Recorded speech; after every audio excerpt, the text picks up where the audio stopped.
Hello, good afternoon, everybody.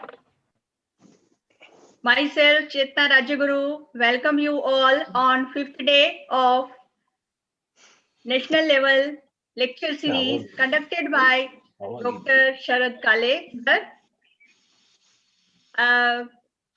During all these days, we have seen that he has only one feeling for us, that he wants to give and give.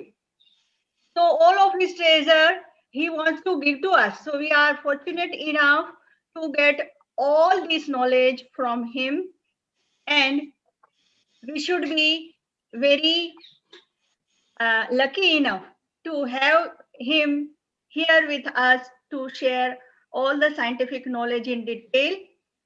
The thing is that in the next coming world, the world of tomorrow will be skill-based world, where we require the people who are having ability to practically do the things.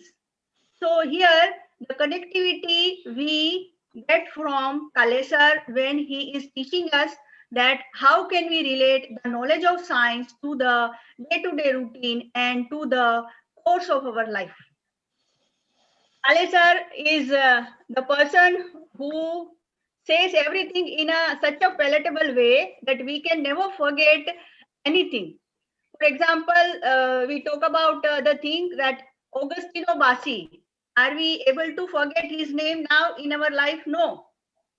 Then the poems of water and Kuch To Log Kahenge. So he has such a nice way to narrate the things in the form of a story that can never be forgotten by the students or by the listeners who has once listened to him. So he is really a very great person, and we are fortunate enough to have him here. And I think that we should be getting more and more knowledge. And this is the 5th day of our lecture series.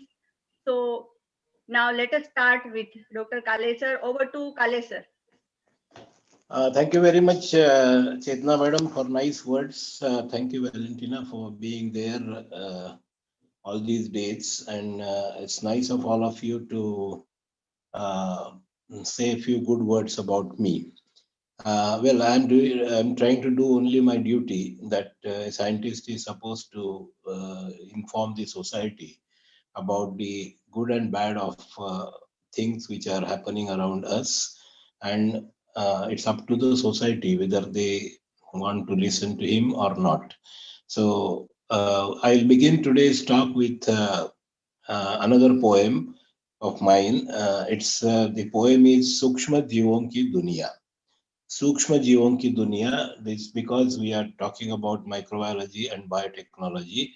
So the poem says like this: आँखों पे हमारे हमें नाज होता है, आँखों पे हमारे हमें नाज होता है, सारी दुनिया हम उन्हीं से देख सकते हैं। आँखों पे हमारे हमें नाज होता है, सारी दुनिया हम उन्हीं से देख सकते हैं, लेकिन सारी दुनिया हम सच में देख पाते हैं? ऐसी दुनिया भी है जिसे हम देखते नहीं, जिसे हम देख भी नहीं पाते, लेकिन उससे इतने जुड़े जाते हैं बचपन से, उससे बिना हम जिंदगी सोच भी नहीं सकते। मिलीमीटर के करो हिस्से हजार, मिलीमीटर के करो हिस्से हजार, इन हजारों में एक इतना सा एक जीव होता है, उसे कहने के लिए तो सूक्ष्मजीव कहते हैं, बस कुछ ही मिनटों में वो दिखाता कमाल है। बस उतना ही उसका कार्यकाल भी है। इनकी कई जातियां भी होती है, नई जातियां भी आती रहती है। बहुत सारे तो सजीव सृष्टि से मित्रता निभाते हैं। दूध को दही बनाना इनका काम है, इडली और डोसे स्वादिष्ट बनाना इनका ही काम है। हमारे शरीरों में करोड़ों की तादाद में है ये, सारे रहते यही हैं, खाते भी यही है, और बदले में सारे जीवन सत्व हमें तो रोज ही देते हैं। हम खुद से बेईमानी कर सकते हैं, लेकिन ये नहीं करेंगे। धरती के रखवाले तो ये छोटे छोटे वीर है, कूड़े से स्रोतों को मुक्ति यही तो दिलाते हैं। अगर ये काम हमारे ये छोटे जवान नहीं करते, तो दुनिया में सारा नामो निशान कब का मिट जाता। बर्फीली हवा इन्हें रोक नहीं सकती, उबलते झरनों में इनको डर नहीं लगता, समुंदर के पानी के क्षार इनके शत्रु नहीं होते, महासागरों की गहराई इन्हें दबा नहीं पाती, सृष्टि के जीवन चक्र में इनकी भूमिका अहम है, इन्हें मारना खुदकुशी साबित होगी। Well, these are the microbes. In this poem, I try to give you all the beneficial bacteria, beneficial microbes who are involved in biogeochemical cycles of various elements, who are also involved in your body. Yesterday, I discussed at great length about it, and also the extremophiles. These extremophiles are present in the real extreme environments. Sometimes we feel that they are extremophile, but the extremophiles must be thinking that a human being is an extremophile because he can survive at 37 degrees Celsius. Whereas these bacteria, which are found in the Gulf Stream, they can resist up to 250 degrees Celsius. What kind of proteins they must be having? There are psychrophiles who can grow at -5 degrees, -10 degrees Celsius. There are bacteria which grow under the Pacific at a very, I mean, at a great depth of something like 9 to 10 kilometers. You know, Everest height and this Pacific depth at one place are same, something like 11 kilometers. So, what kind of pressures must be there on their body? If you want to enter in water and go deep in the submarine, you know what kind of pressures we are talking, what kind of pressures we have to resist, and then use some of those protective clothing which will save you from that high pressure. And you cannot go beyond certain depth, but these bacteria can grow. What kind of nature, what kind of evolution that must have happened? And this evolution, when it happens for good, well, we are very happy about it. Sometimes this mutation or these changes can happen in a negative way also. There was a 55-year patient who had a lung transplantation, and she was recovering. She developed pneumonia from a ventilator. And you know what was the reason? There was an Acinetobacter baumannii. This was a soil bacterium or environmental bacterium present in mainly in soil and water. It was the culprit. I mean, from her lungs, the culprit was isolated. All drugs were found to be ineffective except colistin, and she was given the doses of colistin. So she recovered for first few days, but later on she died. When the cultures were isolated from her autopsy samples, they found that a new strain has developed resistance even to colistin. The several other patients in ICU of the same hospital developed same infection. The bacteria were isolated nearly from every possible source in the hospital, which the infection control is supposed to look after. The medical devices, the patient's skin samples, beddings, hospital workers, air and room surfaces, everywhere there were these Acinetobacter present, and these bacteria were the culprits. In Middle East, it has become actually rampant and fearsome. It's a gram-negative cocobacillus. Now, these are called the emerging infections. It was a gram-negative cocobacillus isolated from infected bone. Now, the first case of Acinetobacter was reported in 1970. And in 1970, it was not a serious pathogen. In fact, it was not looked upon as a disease also or a very serious infection. They used to apply some kind of antibiotic, and because mostly the farmers or the people who are working in the field, they would get this kind of infection, and they will be given some local antiseptic, and they were sent back. You know how this has gone from an uncommon infectious agent, to one now that accounts for 20% of the infections in ICU all over the country, all over the world, not only country, all over the world. How did this multi-drug resistance strain increase from 3% to 40%? Its virulence has not increased. Let me tell you that. Its virulence has not increased. It is still harmless for most of the healthy people, but it is an opportunist that attacks immunocompromised patients. It infects the variety of organs.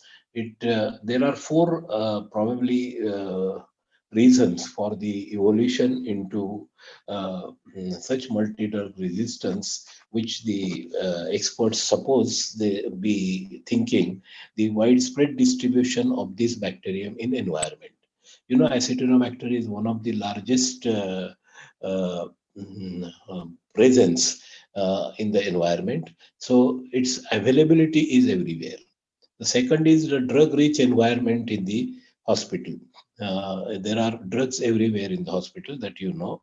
Increase in severely compromised patient. Now that is happening in the 21st century, and that is what is really one must take a kind of retrospective action or introspect ourselves that what is causing the immunosuppression.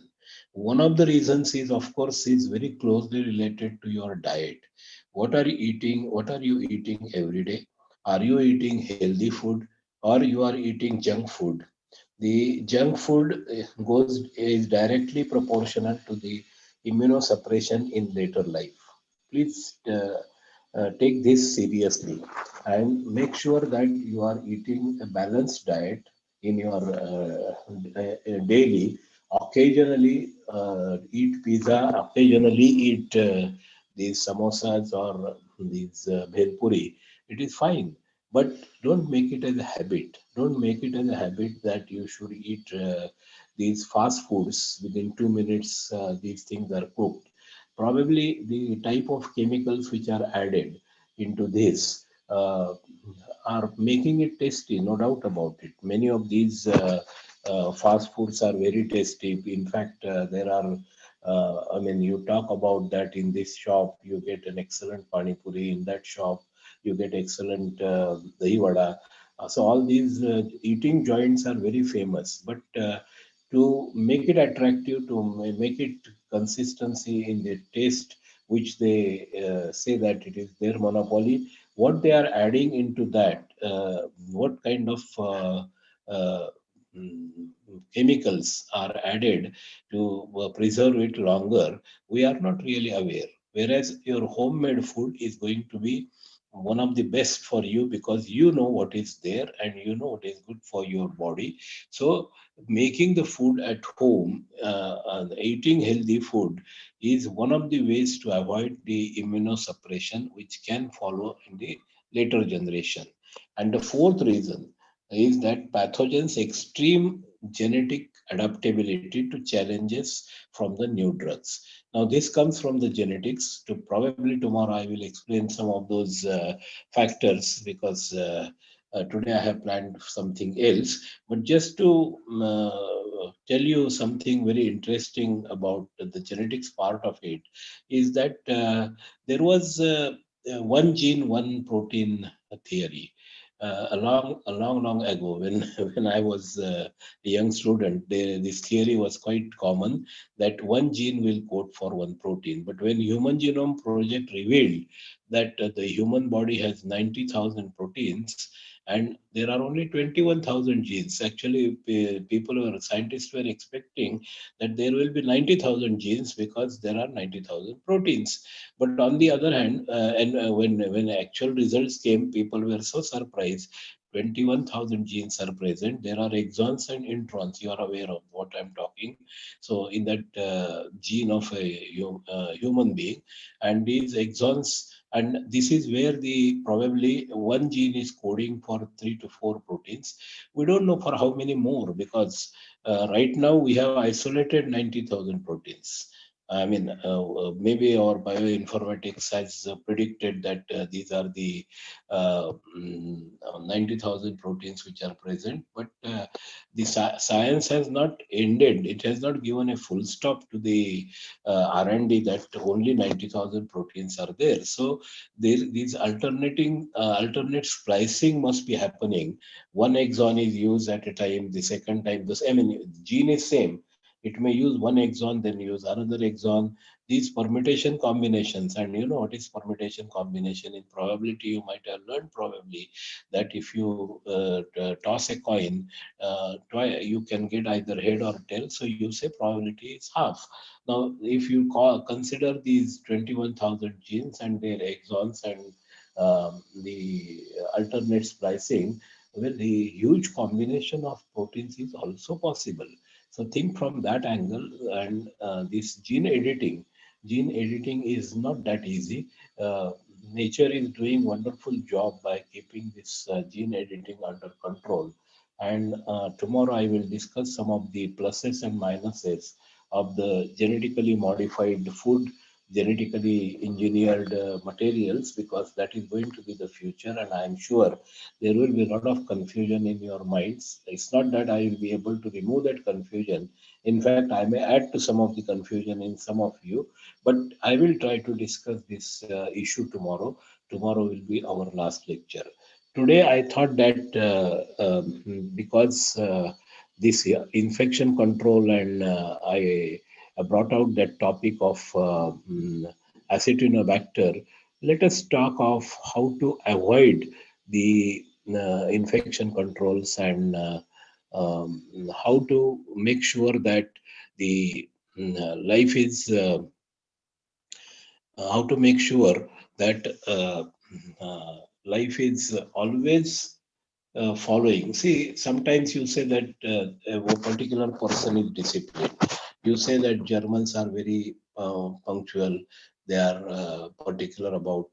I had one uncle who is something like my guru.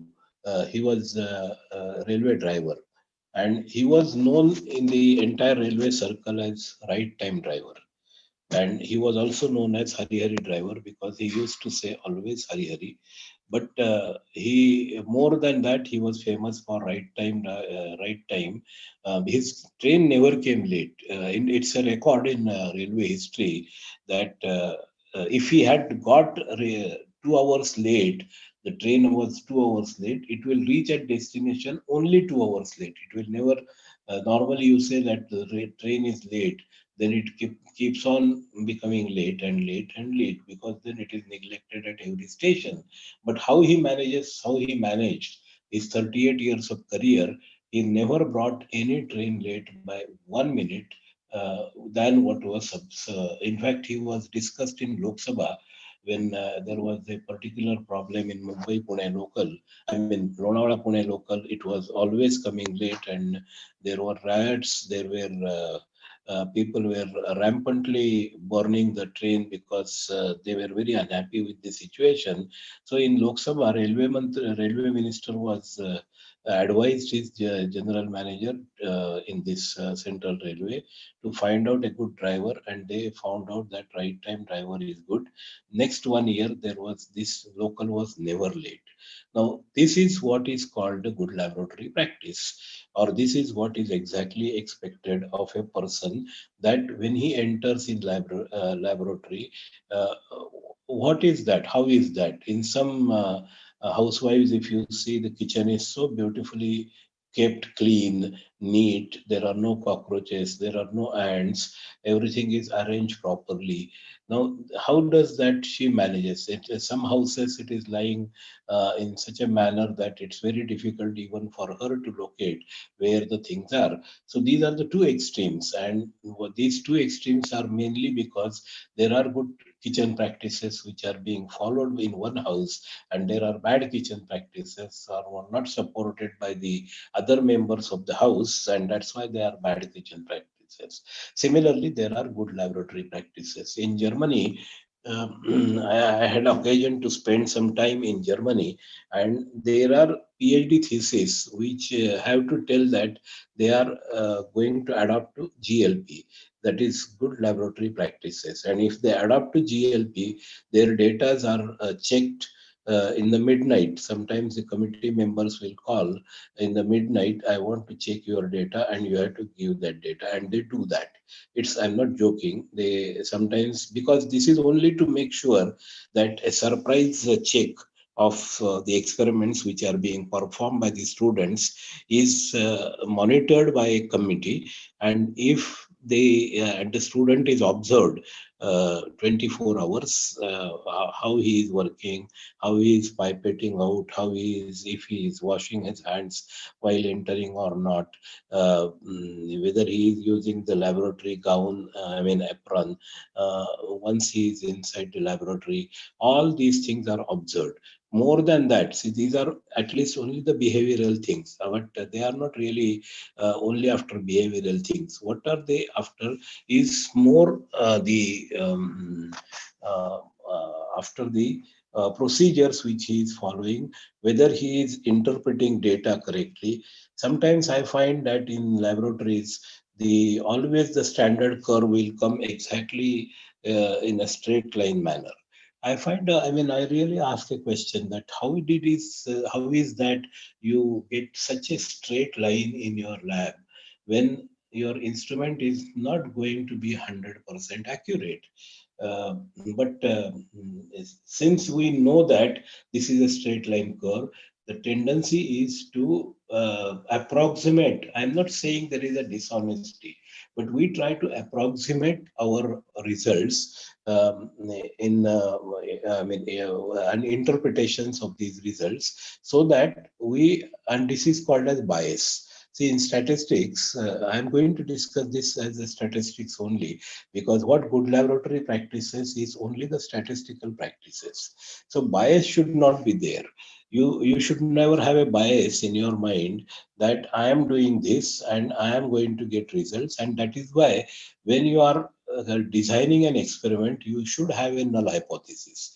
And this null hypothesis is that whatever you are thinking about a particular experiment, that you are going to get result, you start with a negative thing, that you know you are not going to get these results, and prove that you are wrong, so that your null hypothesis is null and void. And that is why your what you wanted to prove is a right hypothesis, and that is why you have to give a null hypothesis and alternate hypothesis. So your design of the experiment, see, statistics is never applied after doing the experiment many times, and most of the Indian papers are rejected because they are not soundly based upon the statistical knowledge. So what is important is you should have a good statistician in your lab, and your statistics portion has to be taken. Many times in statistics, the teachers themselves teach the standard deviation, standard error, mean, then the t-test, the chi-square test. Some typical examples are taken and given to the student. And most of the papers, question papers, ask that to define standard deviation, define standard error, the what do you understand by probability, what do you understand by t-test, what is p05, what is p101. And theoretically, statistics should never be tested theoretically. The question paper should be full of only problems, that okay, this is the data, and find out whether it is significant or not, if this was the design of the experiment. So if that is that type of questions, the students are provided in their time, and then they are asked the questions in the examination, I am sure they will be able to do much better job. So my sincere request to all the statistics teachers is that please make them aware of the problems, give them live data. Now COVID has generated so much of data. The cricket generates so much of data. For the first time this has happened. For the first time, the bowler has taken catch on boundary line. For the first time, the bowler has fell down while bowling. Then somebody will ask, do you know any such precedents where had that happened in that particular match? Well, I don't want to go to such nonsense extremes, but when you are planning the experiment, for fun, it is fine. I mean, I need not call it nonsense also. For fun, it is fine. But when you are actually doing the experiments, you should know that what is your purpose. And this purpose or aim or the hypothesis has to be properly defined. Once you know the purpose, then you will automatically know what will be the correct sample size and what will be the data collection, how it should be taken, what kind of control should be used. Because most of the things in science, what you are studying is a comparison. It may be comparison with an absolute, it may be comparison with a normal thing, can be comparison with variation, it can be with so many things. Now, there was recently a discussion with some of the one student from Gujarat that what kind of PhD she should do, and the answer to that was, suppose, I mean, I suggested topic that you can take up the degradation of the material, uh, especially the bio waste or bio degradable waste which is generated in kitchen. And then she was asked the question that where is microbiology in this? If you are going to take find out that you want to make it zero waste, ask people to be aware of this. I think this approach has to change. Approach of the university teaching, approach of the committees which are involved also needs to be more realistic. When a person, as I told you, microbiology will, if you are going to be a microbiology student, there you should know about microbes. But is that a mandatory limit which you should not cross if you want to call your microbiologist? I mean, I really differ in this aspect. You are whatever you are trying now, you have identified as the biodegradable waste, or you have identified your topic as the waste disposal or making it a zero waste. When you are making it a zero waste, what are the components which will need microbial degradation? And for that biodegradation or the biodegradable waste, that is right. So that will definitely involve microbiology. But if I am going to tell people that don't use plastic, and if you are want to use plastic, use only recyclable plastic, it also is a part of this microbiology thesis. If I am going to tell people that if you have got some excess material and that excess material is to be given to the needy people so that it doesn't go into the dumping yard. Because when you are talking of making it zero waste given area, in that given area making zero waste, if you are stopping all the waste which is going to the dumping yard from your house, see, that is important, and that is what is to be reflected. So the question that how much microbiology is there is not important. What is important is what is the problem statement you have made. The problem statement you have made is that you want to reduce the waste, which is you want to make a zero waste. Now, one way of making zero waste my house is I can take out all the waste and put it in the corridor. So my house is zero waste. Is that the concept of zero waste? No, it is not the concept of zero waste. My concept of zero waste is that you don't generate any type of waste. Whatever materials you are producing in your house, they should be either processed or reused or given to somebody who wants to use them. In that way, you are making your house zero waste, because not a single gram of the waste which is generated in your house is reaching dumping yard.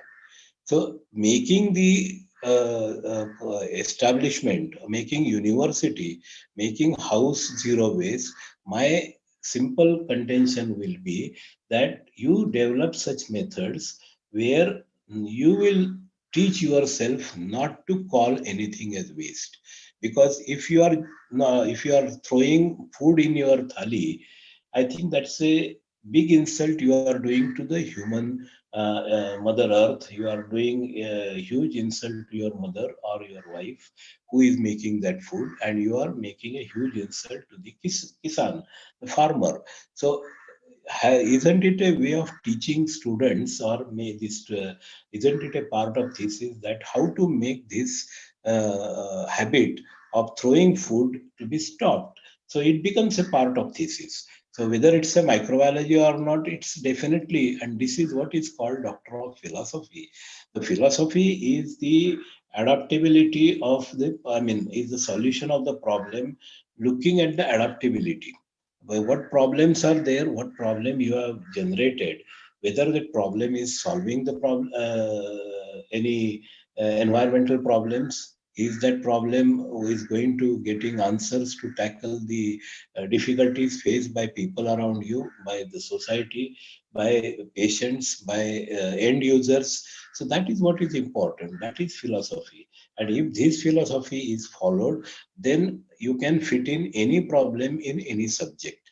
And but somehow this broader thinking is that broader thinking has to come, and that will come if your thinking is unbiased. And that is why your statistics is very important at your learning stage. All the students, I really sincerely request that they should understand this concept of defining a problem. And that is where you define your probabilities. When you say, I want to make sure that I will, at 5% probability, I will be, I mean, 95% chances are there that what I am doing is right, and 5% chances are there that I may be wrong, or whatever conclusions I am drawing from this results which I am getting, they are right 95 times, and 5 times they are wrong. So sometimes people say, why not go at 1% probability? Why not go at 0.1% probability? But that is going to increase the type 2 error.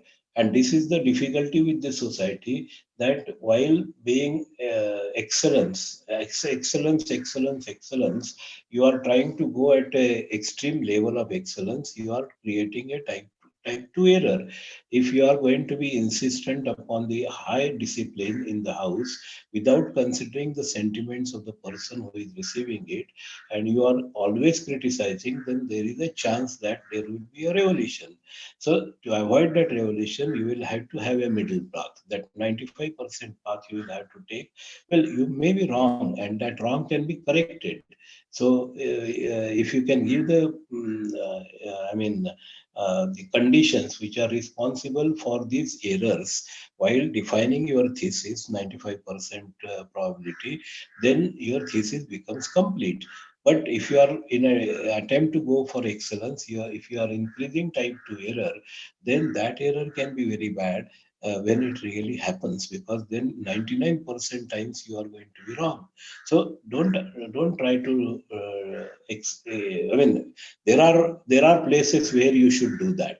Like for example, if you are working on a laptop or in a chip, you can't afford to make a mistake. And if you are doing a program, ask these people who are writing the programs, they 24 hours they have to sit sometimes to remove the bug. Bug can be anywhere, and that is where the intelligence really counts. There is a small joke. There was a huge computer which was going wrong, which was not working, and the whole system stopped. So a computer expert was called, and then he said that this small chip at this place is to be changed. So the company was very happy, and they said that, okay, send your bill because you have done an excellent job of solving our problems. So he sent a bill of $50,000. This I mean, the joke is American. The $50,000. So company was so surprised. They say that the why don't you give us the breakup? What exactly you did? So he said the because the part to be changed was of $1. So he said that the price of the part to be changed is $1, But the price for telling which part is to be changed is $49,999. And since I am expert, you will not able to find out where the fault is.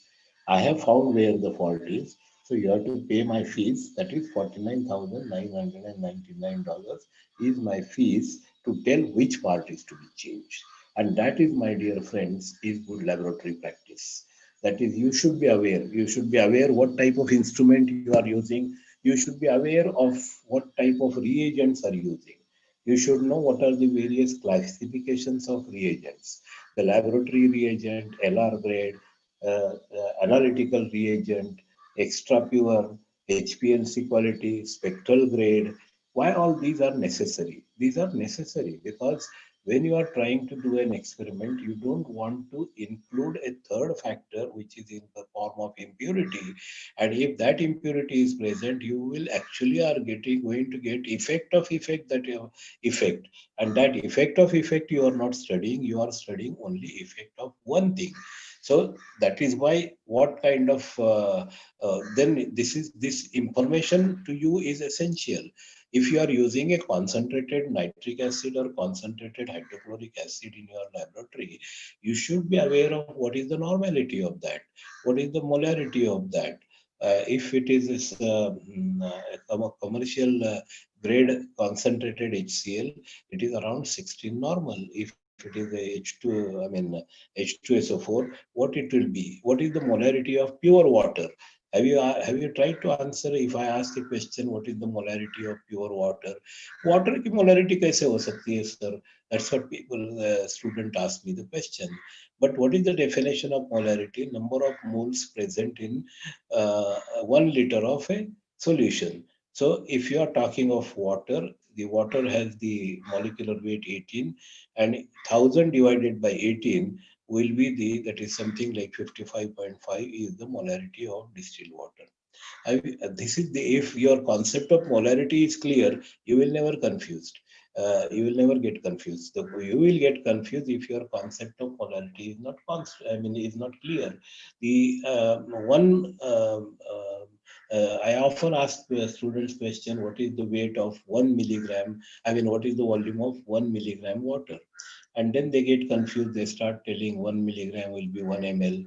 Then why this happens? Because we have never thought in a right direction, that we are talking of volume and we are talking of the weight. The volume is expressed in terms of liters, and weight is expressed in terms of kilogram. So just try to put write down the variations in the, the dimensions. Is actually they are part of dimension, because mass is one of the dimension and volume is also a dimension. So try to put it on paper, 1 milligram, and you will come to a conclusion that 1 milligram of water is equivalent to 1 microliter of water.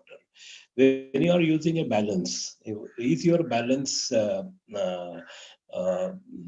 properly balanced on the platform? If your balance is not properly balanced on platform, it's going to give you plenty of errors. Just try that, and that is why a spirit level is very important in each laboratory. If you are, especially some of the tables where you are putting instruments like GC, HPLC, micropan balance, they should be very strong based tables, so that they don't, if anybody is leaning against the table, actually you should not lean against the table in the laboratory, but people still lean. I have seen professors leaning against the table. So people do lean. So if you are leaning and the table is shaking, and then a student is trying to weigh, is he going to weigh exactly?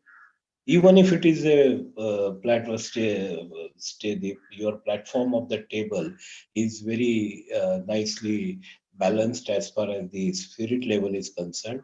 If it is shaking, you are not going to get good results.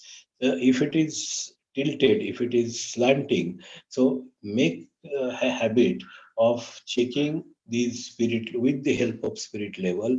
Are the platforms in your laboratory, they are in a proper they are properly aligned? The pH meters. Many times the pH meter, when it is supposed to be kept in distilled water, that electrode to be, some of the instruments need that. I don't know about the newer instrument. People tell that newer instrument have come now that they don't need their electrodes to be dipped in the water continuously. But there are still a good number of labs which are using these instruments.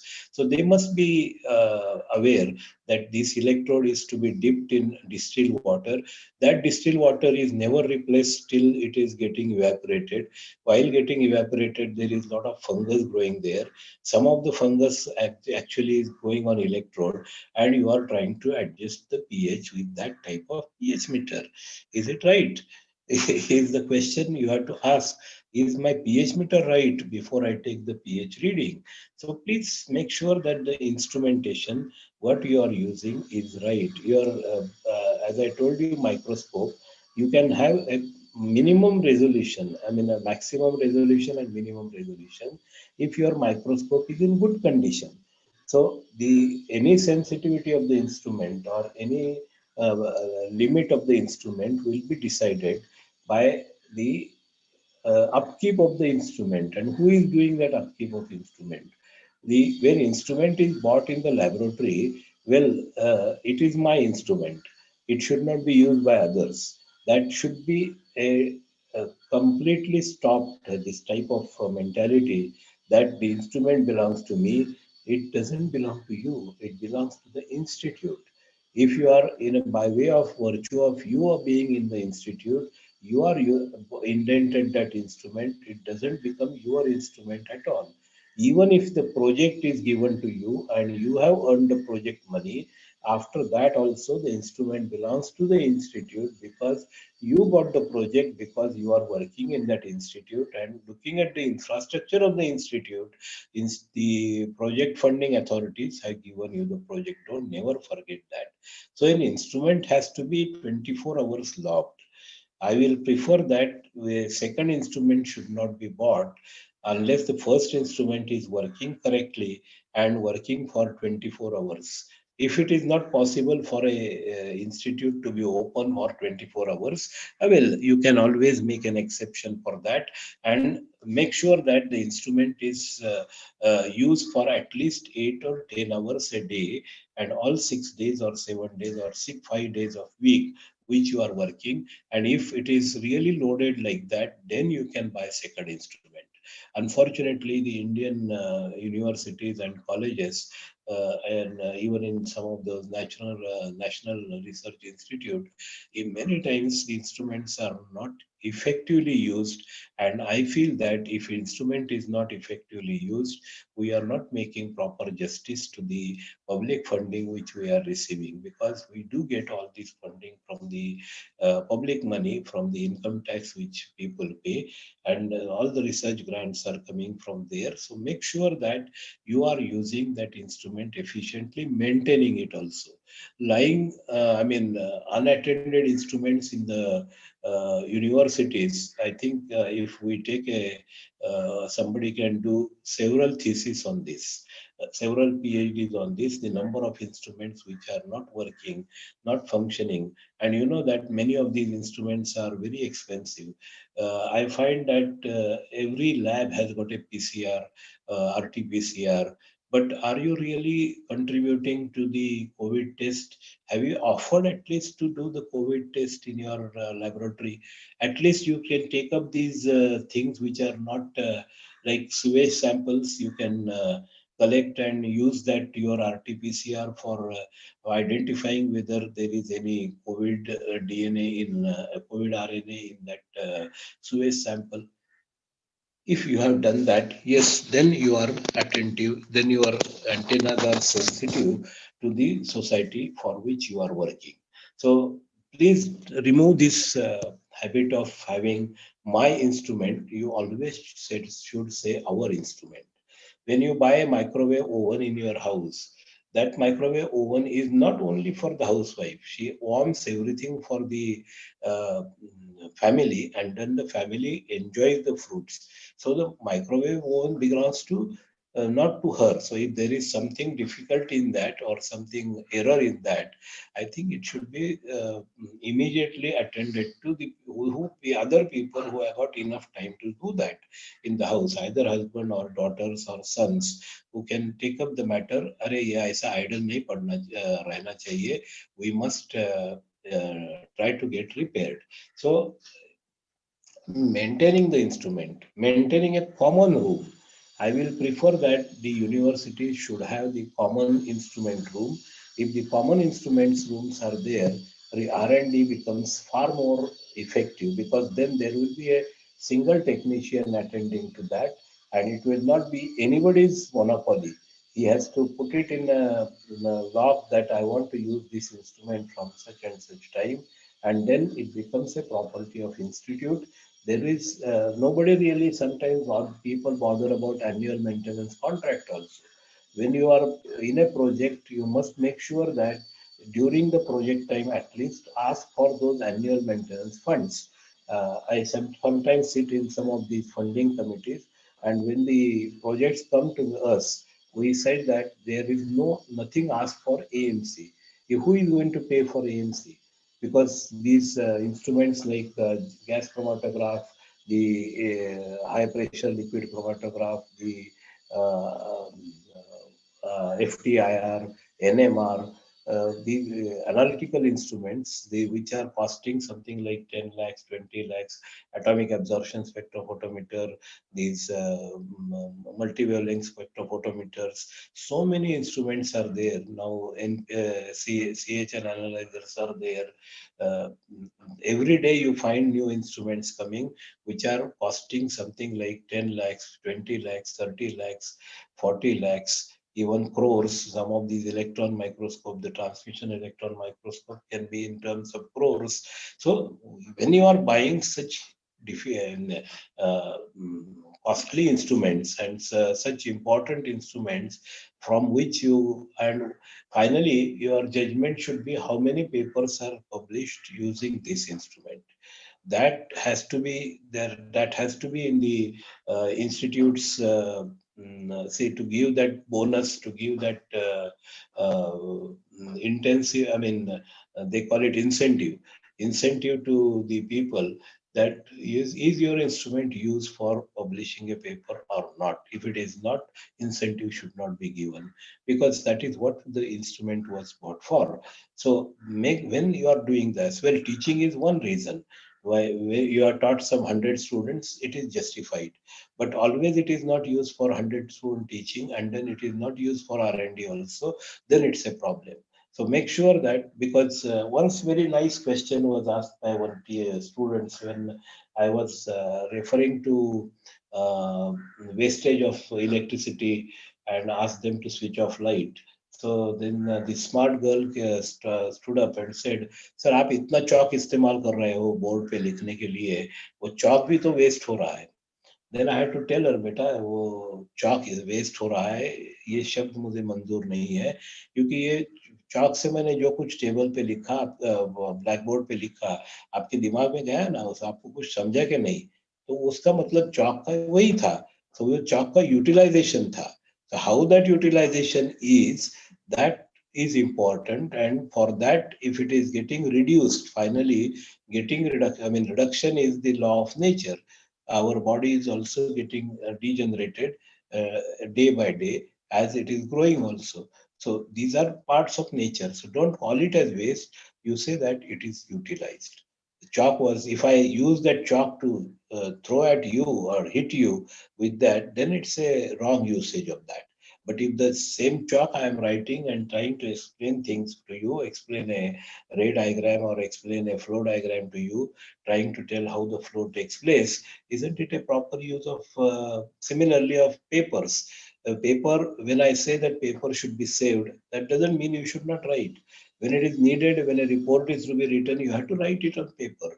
But make sure that you are writing it on two sides. You are not wasting too much of margin, and you are trying to minimize the usage by writing minimum, what is essential. Sometimes when reports are written, you introduction and the this is so long, which is actually not needed. So why don't you think about, see, this is a good laboratory practice again. You should know how precisely to write. Now, there is something called accuracy and precision in statistics. What is accurate and what is precise? If a instrument is showing 80 kilogram weight and it is showing 1 kg weight, also 1 kg and 80 kilo 180, it is definitely accurate. But is the accuracy continuous? Is the accuracy consistent?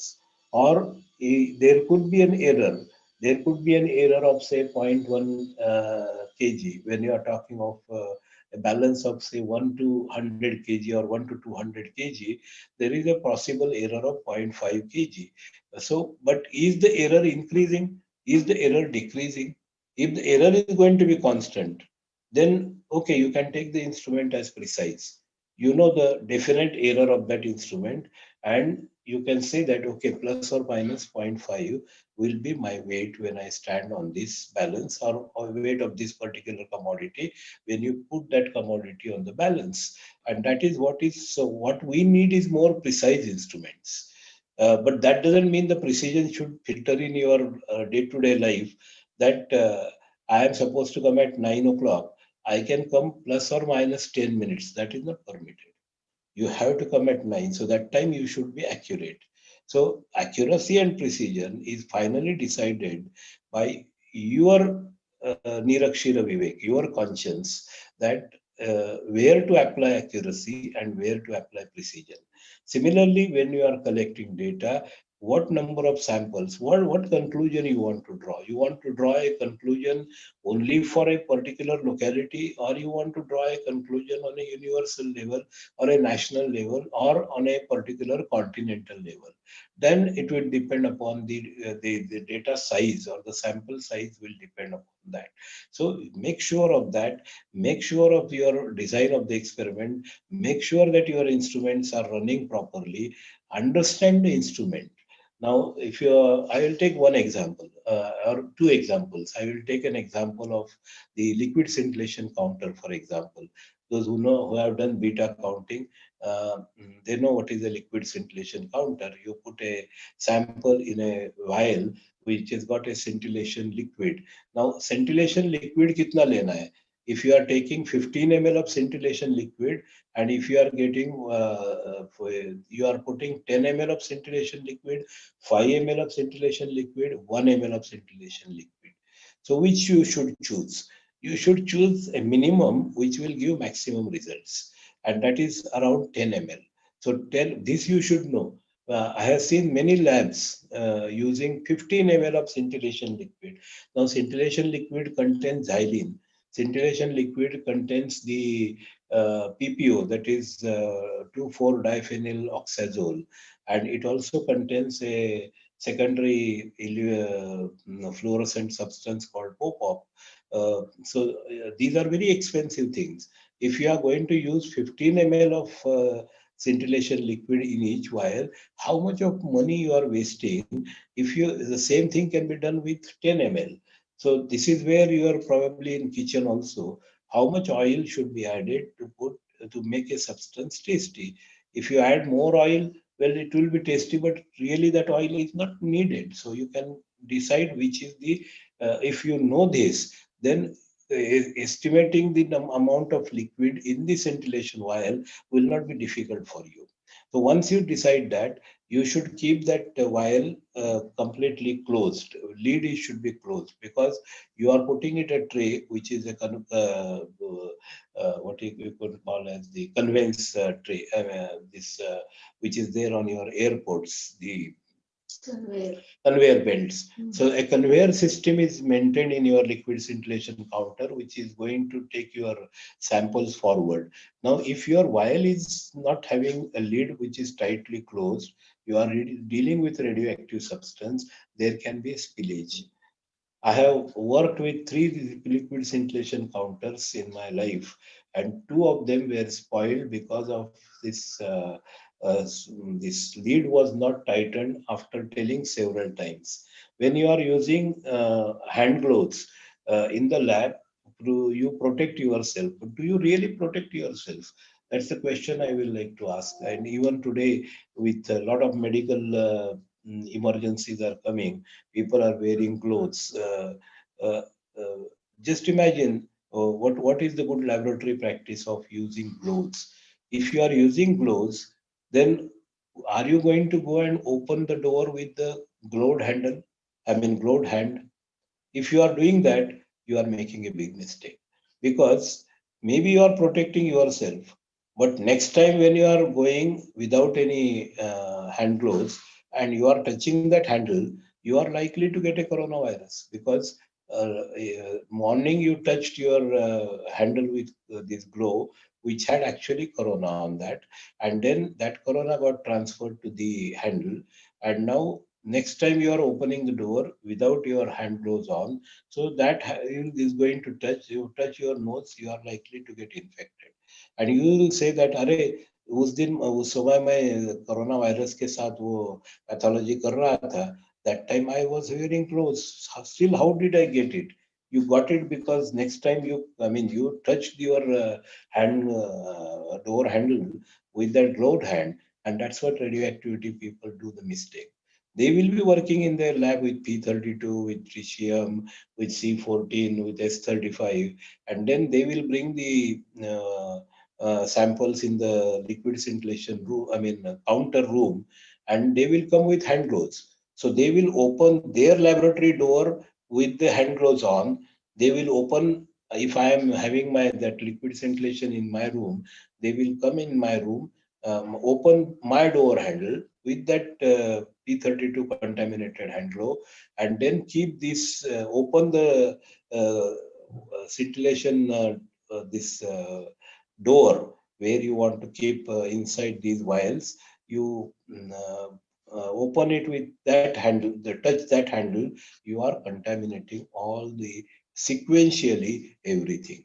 So I am a danger because you are not following the good laboratory practice. So with all kinds of pathogens, with all kinds of radioactivity, there are, mind you, in your DNA extractions, you use some of these, sometimes these carcinogenic elements. So there also hand gloves are very important.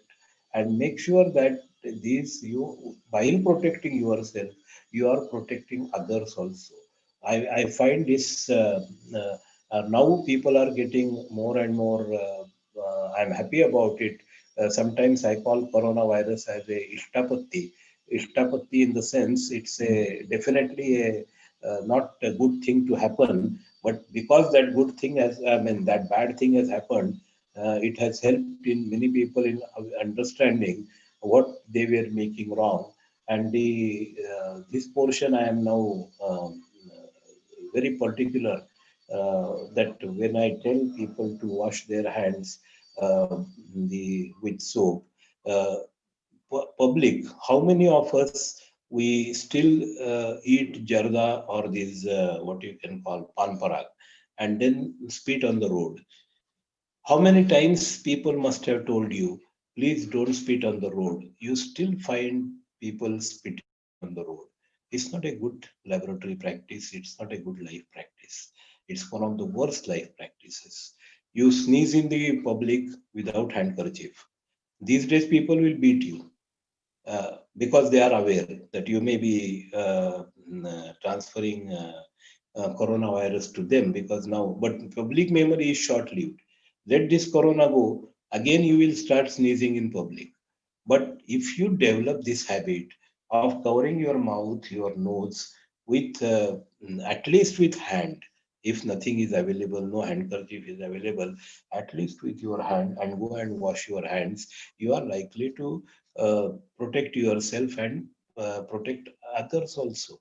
But if you are not protecting, then the same viral load can be taken again and again by you yourself if you are in the room and sneezing without handkerchief or without hand, then you are likely to get more sick compared to when you are taking that in a handkerchief and then washing that handkerchief or washing the hand.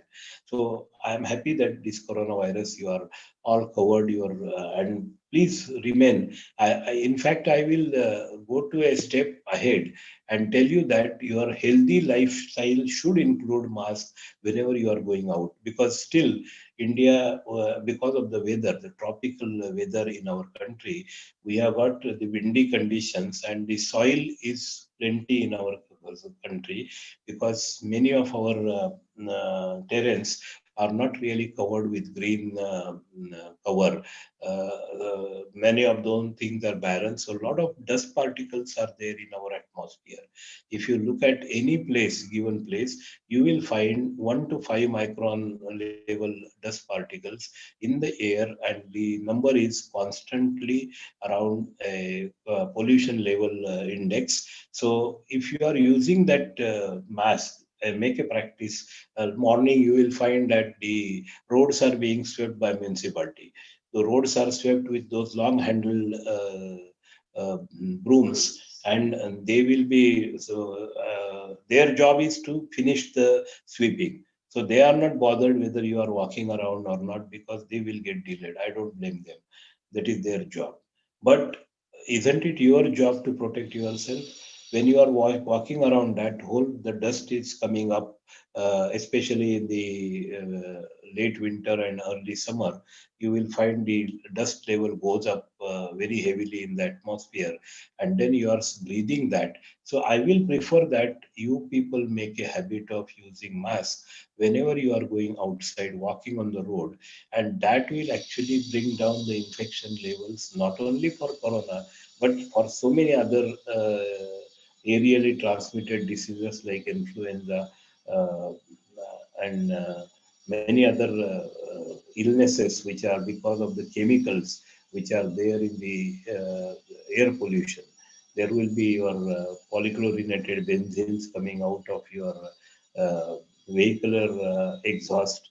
There will be, especially your trucks and buses, where diesel is burned, and diesel is that way quite bad fuel. So it will generate a lot of polyaromatic hydrocarbons, polychlorinated biphenyls, and these can be easily captured in your nose while respiring, which will have some kind of carcinogenic effect.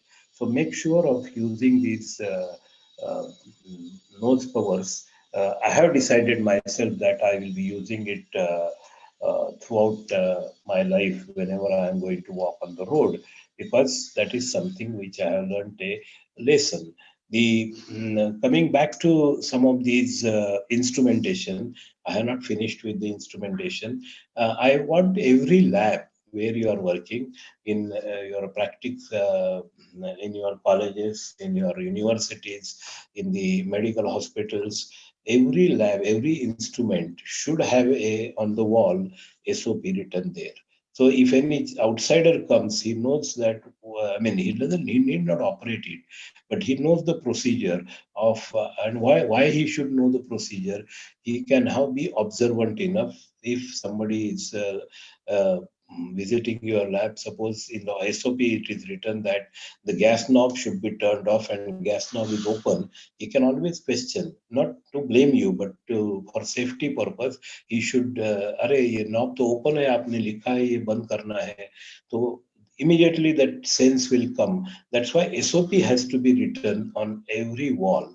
So if it is not written, since many of the students are listening to this and many of the staff members, I mean these faculty members are also listening, please take up this tomorrow in your college or in your university, and make sure that the SOPs are properly displayed on the wall in quite big letters. Now, here you can use good paper. Here you can use even good printer, have bold letters written there, and write that SOP.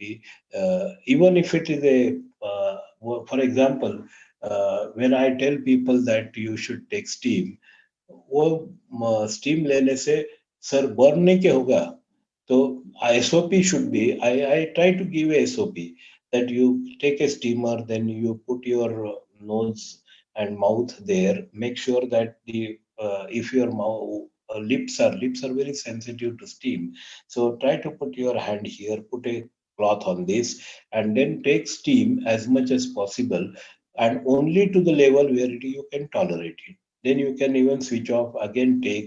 See, it's not necessary if a काले sir ने बोला 5 minute steam लेना है, इसका मतलब ये नहीं कि 5 मिनट स्टीम लेके 100 डिग्री पे वो फेस डुबा के रखना है, ये मैंने कभी नहीं कहा था. A 5 minute average time is required for taking out that virus. So that SOP is very important. Unless SOP is given, even a child, when you look at that child, he will know which button is to be pressed. Isn't it a SOP? So he knows that which button is to be pressed. So he tries to learn that. So we must be aware that this SOP is required, routine inspection is required, cleaning is required, especially for these electrodes, for these microscope lenses, the HPLC columns, the GC columns. The GC, you have got packed columns, and you have the capillary columns. Now, washing of these columns is to be done occasionally. Like you have a washing machine in your house. The instructor, when he comes to your house for demonstration, he gives you some special instruction that every 6 months you should have a dry run. Dry run means with water only, but without clothes. So just a blank run of the washing machine, and add this. He gives some extra chemical or some extra soap for that, so that he says that whatever dirt has accumulated around that rotor, that will get cleaned because of that. You don't do that. Then after 1 year or 2 years, the instrument develops a fault, and then the maintenance person tells you will have to now pay for a new rotor. अरे ये तो कैसा हो गया, 1-2 साल तो हमने use नहीं किया उसे, आप कैसा पैसा चार्ज कर रहे हो? आपका ही फॉल्ट है ना, because you have not followed his instruction for cleaning that drum for 6 months. And if your instrument is used daily, then 6 months is essential. Suppose I am using my instrument after 4 days or once a week, then I can extend that 1 year or 6 months by at least by 4 times. So 24 months, if I don't clean it, it's fine. But have you got that ability to judge that when he says that after 6 months, so you should ask him after 6 months means whether it is daily usage or it is once in 4 days usage. You tell him once in 4 days usage, he will tell you फिर 6 महीने की जरूरत नहीं है, 1 साल में आप इसे क्लीन कर सकते हो. Because the accumulation of the dust on the rotor is a direct proportion to the usage of the instrument. If instrument is not going to be used, then how it will accumulate the dust? It will not accumulate. So this is what is needed. That is routine inspection, cleaning, maintenance, testing, calibration. See, when in GC, you are gas chromatography, you are trying to estimate a sample, then I have occasionally asked this question to the researcher that, अरे आपने standardise किया क्या? हाँ sir किया ना standardise. Standard लेके हमने एक स्टैंडर्ड ग्राफ बनाया. कब बनाया था? 1 साल हो गया. वही आप यूज कर रहे हो. After 1 year also you are using the same standard curve. हाँ सर, वो तो ये इसी इंस्ट्रूमेंट के लिए बनाया था. अरे बाबा, every day that instrument can change. You know, the column adsorption column might have got little blocked, so the retention might increase. So injecting standard every day and then running the sample has to be mandatory. Then if there is a delay, there is some kind of error because of some fault which is developed in column, will also be reflected in your standard. So the retention time which was there for this standard, say 0.5 minute or 1 minute, if it becomes 1.1 minute, then accordingly you can see in your sample, if the peak is appearing at 1.1, you can say it is comparable to standard because standard is also zero point 0.1. In TLC, thin layer chromatography, if you are saturating your chamber with the non-polar substance, and if there is tremendous humidity in the environment, then the moment you open your chamber to put hexane or put benzene in that for your mobile phase, you are actually in allowing some air moisture to also enter in there. So if that is the case, then your system will not be non-polar. There will be partial polarity in that. So you should not run a TLC plate on a very humid day. You should always do the or in a dehumidified chamber. So your room should have a dehumidifier. Then only, so the dehumidifier is required in a place like coastal regions where there is too much of humidity, and your columns, especially HPLC column, GC column, TLC plates, they are very sensitive to the atmosphere moisture. The atmosphere moisture will get adsorbed on, say, TLC plate. So when you are running the TLC on activated plate means you have heated it and you have removed all the bound water from there, and you are putting in a high humid environment. It is no more activated. There is water in that. It's a deactivated plate, and you are trying to then run the samples, and you then find variations. The relative front is not moving correctly. Your table is not in proper shape, so there is a tilt. Always I find the TLC solvent fronts moving in this direction, like sloping direction. That is because your TLC tank is also tilted. You don't realize that because you have never kept a spirit level to check whether your TLC tank is exactly horizontal to the uh, axis of the earth. If it is exactly horizontal to the axis of the earth, there won't be any slope and there won't be any tilting of that solvent front.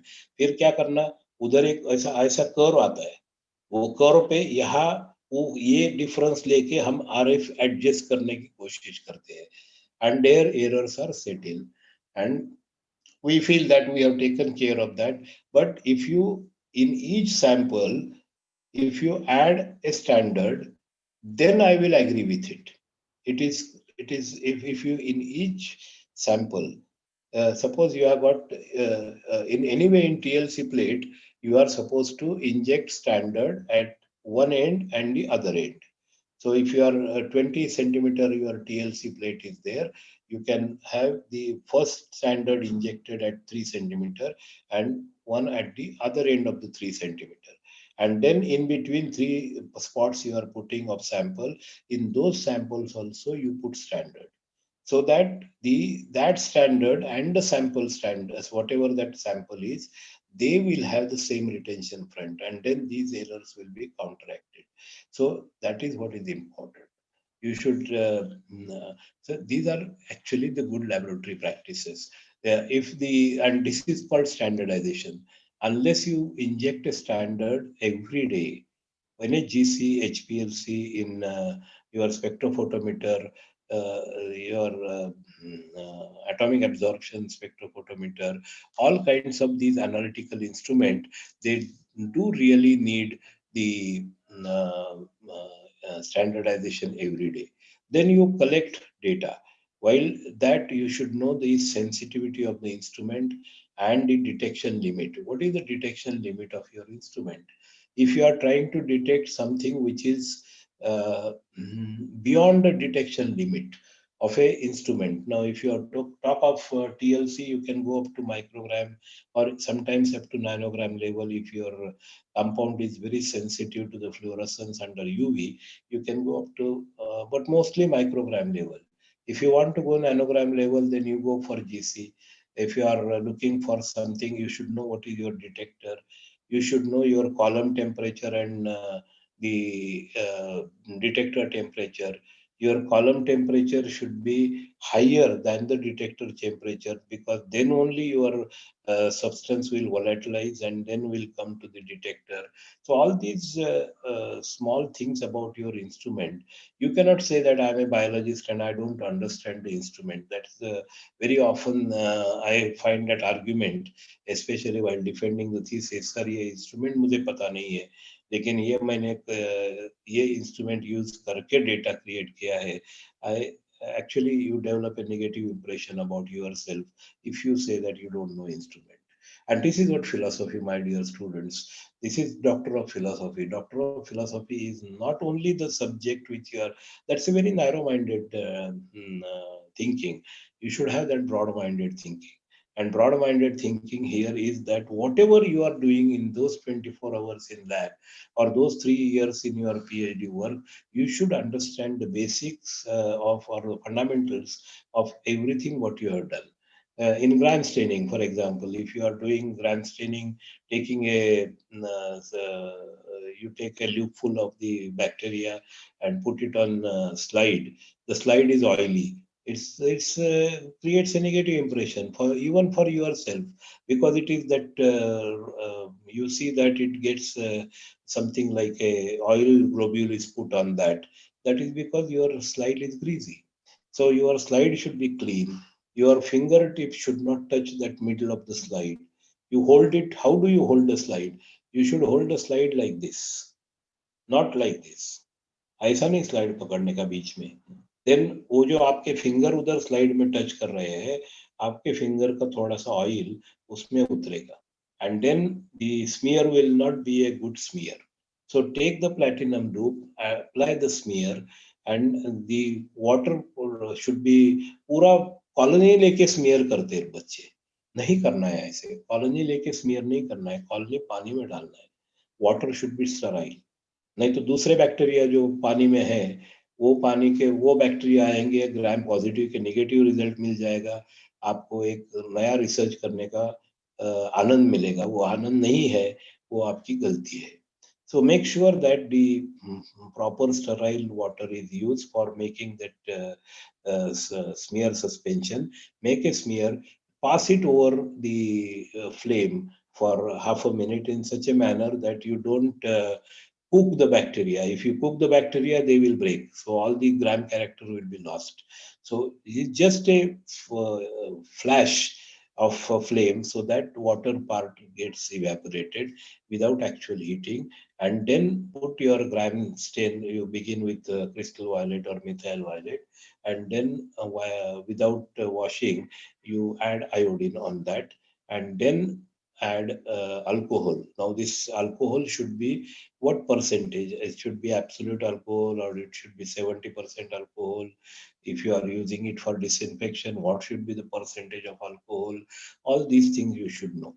Suppose alcohol gets exhausted, there is no alcohol, and you want to have the gram staining done because somebody is behind you,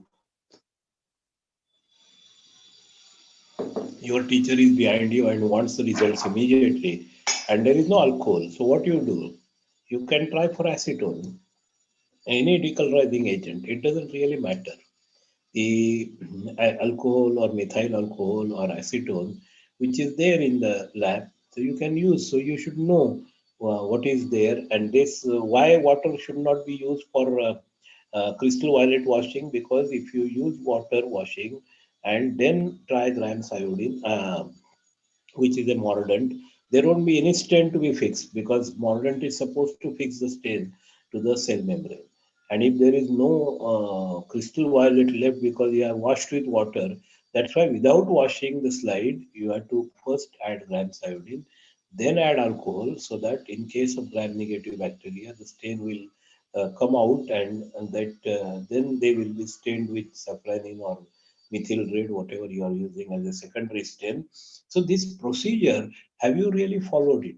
Have you really understood it while making the slide? So whenever I used to go for examiner, and this I learned it from my examiners. I had Dr. Sant, who was Hafkin Institute director at that time in 70s, and then I used to get one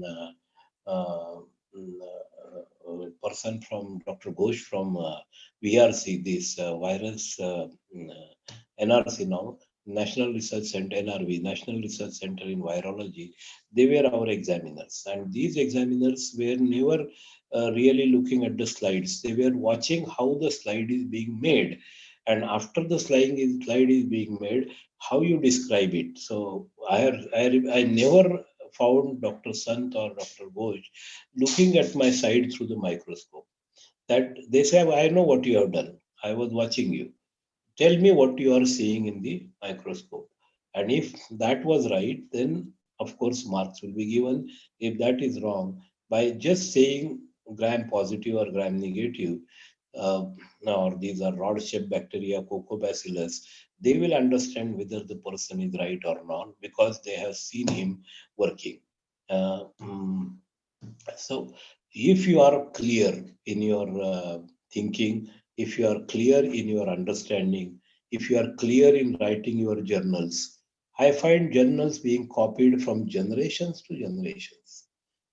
30 years a journal gets copied.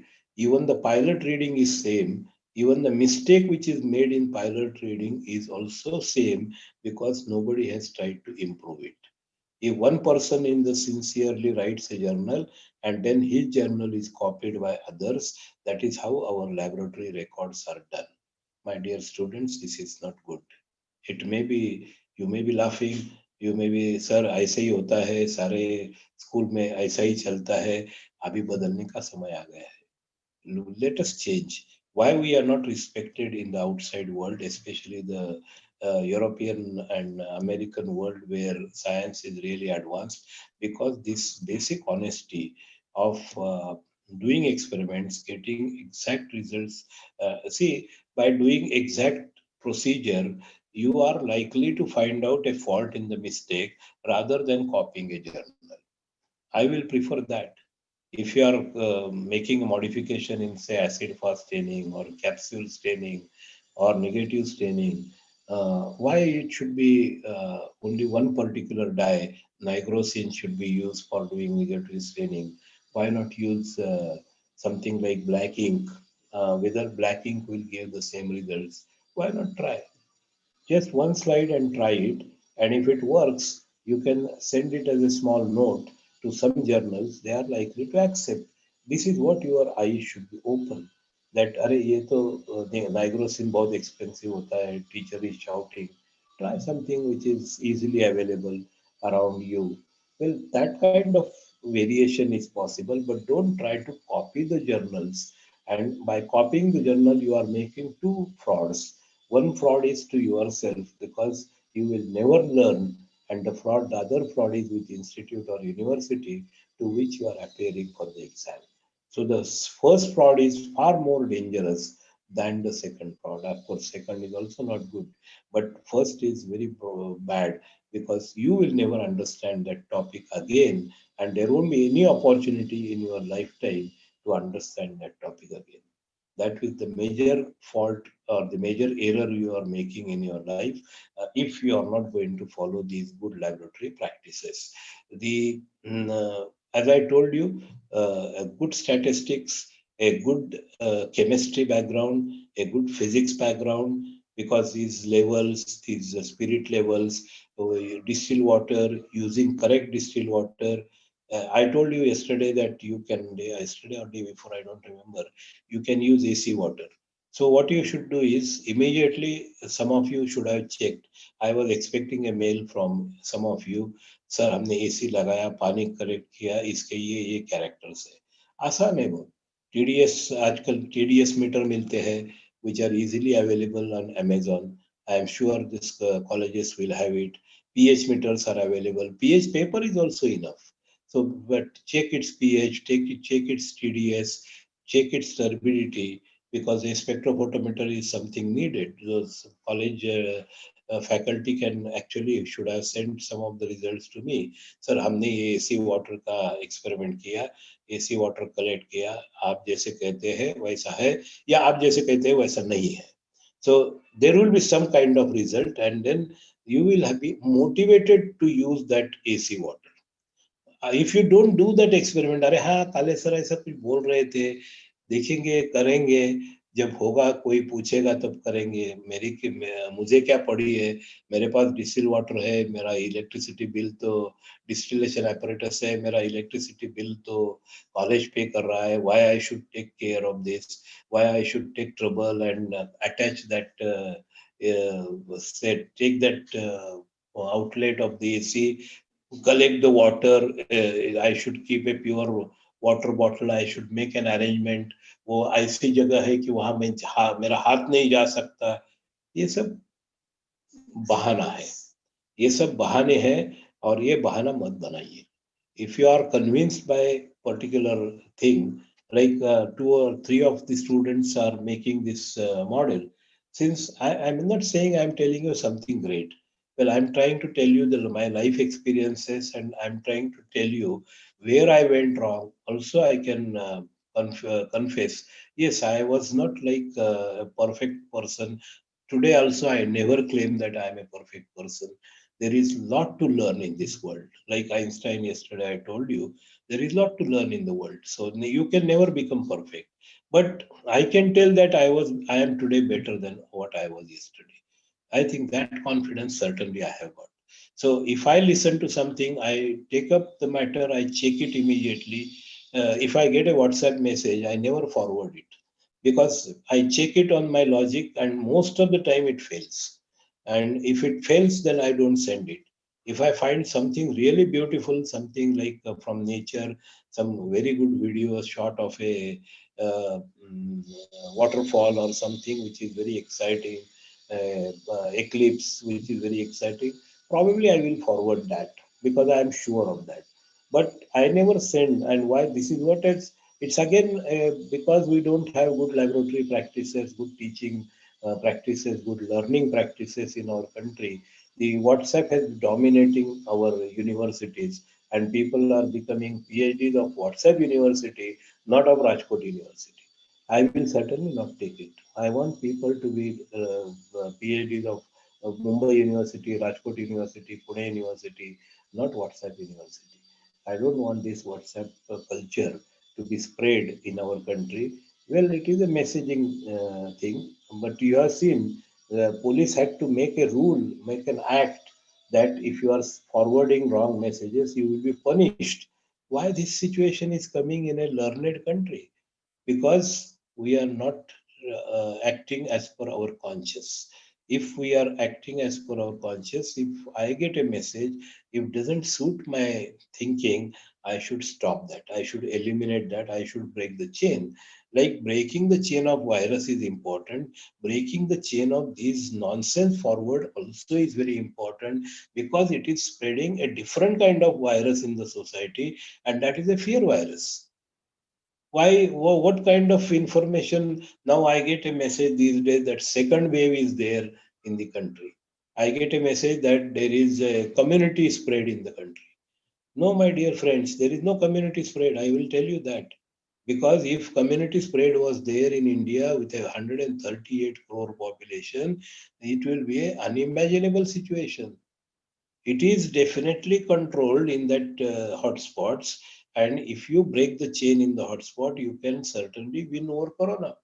Because we don't have these good laboratory practices, good teaching practices, and good learning practices, which is a combination of all this, and good family practices, that is why we are having these troubles. I'm not saying everybody is bad, but just look at the picture of the society and try to correct it. Whole lecture series is meant to bring out this. So although I say microbiology and biotechnology, as I said in my own words, that the biotechnology and microbiology are the two avenues which will take you forward on a good lifestyle. That is what good individual, a healthy individual, thinking in plus direction, always thinking positively, and making a good person out of you. That is the reason why I conduct this lecture series. So, biotechnology and microbiology, because we have learned it, these are our means of approaching a good life. Thank you very much for listening to me. Tomorrow, we will meet for our last lecture. So any feedbacks, any essays, if you are writing, any notes you are taking, please communicate, because more you communicate, I get a develop a confidence. Yes, my talk is important. Otherwise, 1,000 students are listening. Not a single one is sending feedback. Probably I will not do this exercise and waste your 6 hours and my 6 hours. I can do something better. So I do expect some feedbacks from you. I do expect some feedbacks from the faculties which are listening to me. Penning down, putting on email, it may take little time, but that will also make you conscious that yes, I have learned something. If you have not learned something, also please let me know, because then I will improve myself. But giving that response is very important. And if there are, I see that some of these YouTubes, there are hundred thousands of hits. Well, thousands of hits, I never get elated by that. Out of those thousand, how many have learned? That is that number will be important, and that will be my request. Please send your feedbacks. You are, of course, you are giving a feedback form to madam is going to send you tomorrow. So along with that feedback, if you write some of your own problems, some of your own contributions, you might be doing some good work. So do that, write that also. How you are trying to improve the society, how you are trying to improve yourself.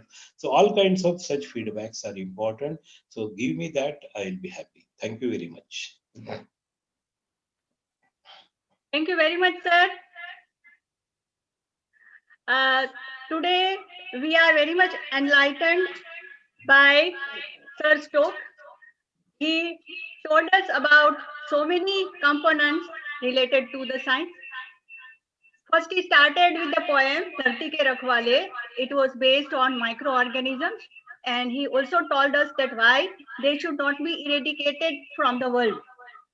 Then, after, he has also talked about immunosuppression. Why we feel this condition? Because we have all the food which is bad from outside, and we should eat the food which is made in our home. Then he talked about extreme adaptability of the microbes, which are the main reason for spreading the disease in the society. Then he also told about the genetics, which involves the discovery of 21,000 genes in human beings, which also include exons, which are responsible for production of more than one protein out of it. Then he also talked about good laboratory practices, and he started from the kitchen practice, that there should not be any bias when we are dealing with the good laboratory practices. He also told that there should be question paper based on the practical problems, and it should have the live data given by the teachers.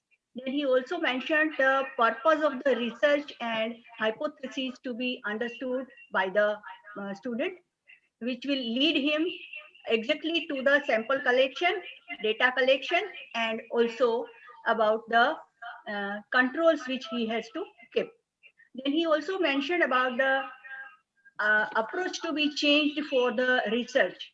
There should be consideration of problem statement and not other things.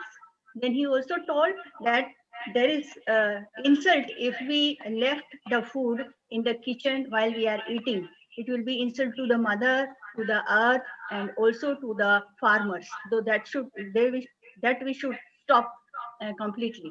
Then he also told that there should be relation in between the problem of the research and adaptability of the microbes, and it will be completed by the philosophizing them.